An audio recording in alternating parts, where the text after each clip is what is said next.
अस्सलाम वालेकुम नाजरीन, मैं हूं उमर फारूक और आप देख रहे हैं मेरा YouTube channel Umar Farooq voice.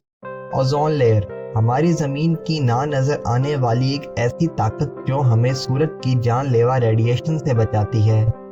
ये ज़मीन से 15 से 40 किलोमीटर ऊपर ज़मीन की 6 लेयर्स में से दूसरी लेयर स्ट्रेटोस्फेयर में है। अगर ये ओजोन लेयर ना हो तो दुनिया में ऐसी तबाही होगी जिसके बारे में सोचा भी नहीं जा सकता। अगर ओजोन लेयर ना हो तो सूरज से आने वाली रेडिएशन प्लांट्स के डीएनए को डैमेज करेंगी, जिससे दुनिया के तमाम पौधे खत्म हो जाएंगे और ज़मीन पर मौजूद सारे इकोसिस्टम तबाह हो जाएगा। ना समंदर में मछली होगी, ना ज़मीन पर कोई जानवर, और इंसानों में स्किन कैंसर की बीमारी बेहद फैल जाएगी। सूरज की रेडिएशन से सारी फसलें तबाह हो जाएंगी और जानदार भूख से मारा जाएगा। लेकिन हम इंसानों ने अपनी गलतियों की वजह से इसमें 25 मिलियन स्क्वायर किलोमीटर जितना एक बड़ा होल कर दिया है, जो कि पूरे कॉन्टिनेंट अंटार्कटिका से भी बड़ा है। लेकिन इतना बड़ा होल आखिर बना कैसे?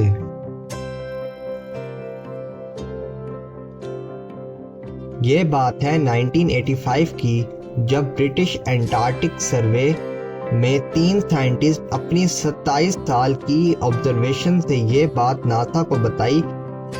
एंटार्कटिका के मैदान में बहुत बड़ी चीज़ गायब है और वो थी ओजोन लेयर।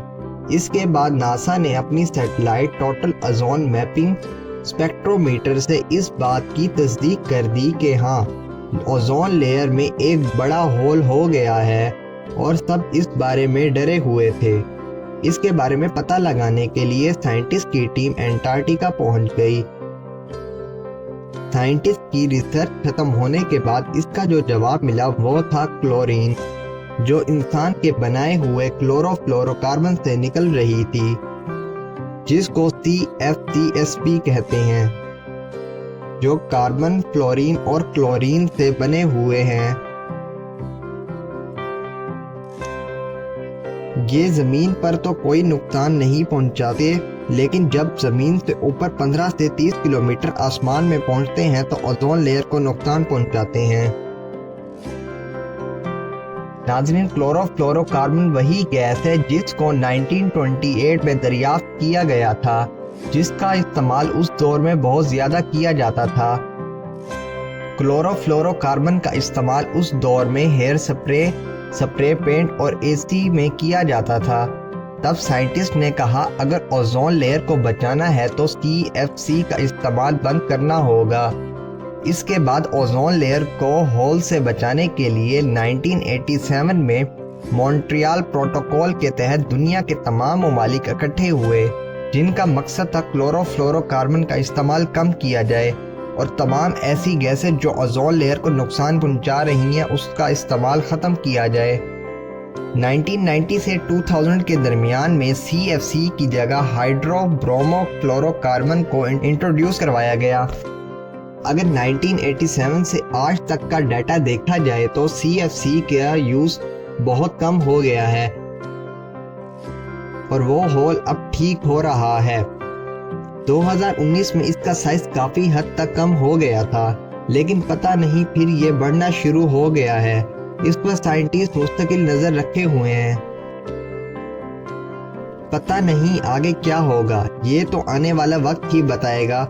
अगर देखा जाए तो वो बिल्कुल एक होल नहीं है, बल्कि वहाँ ओजोन लेयर कम मॉलिक्यूल्स की वजह से बारीक है। ओजोन होल उसको इसलिए कहा जाता है क्योंकि सैटेलाइट से देखने पर वो एक होल की तरह है। यहाँ सवाल ये पैदा होता है, क्लोरोफ्लोरोकार्बन तो पूरी दुनिया में इस्तेमाल हो रही थी, लेकिन ये होल अंटार्कटिका में ही क्यों बना, जहाँ कोई रहता भी नहीं है? क्योंकि अंटार्कटिका में एक खास किस्म का टेम्परेचर और एटमॉस्फेयर है जो क्लोरोफ्लोरोकार्बन को वहाँ इकट्ठा होने पर मजबूर करता है। साइंटिस्ट के रिसर्च के मुताबिक 2065 तक ओजोन लेयर बिल्कुल ठीक हो जाएगी। उम्मीद करता हूँ नाज़रीन आपको मेरी वीडियो पसंद आई होगी।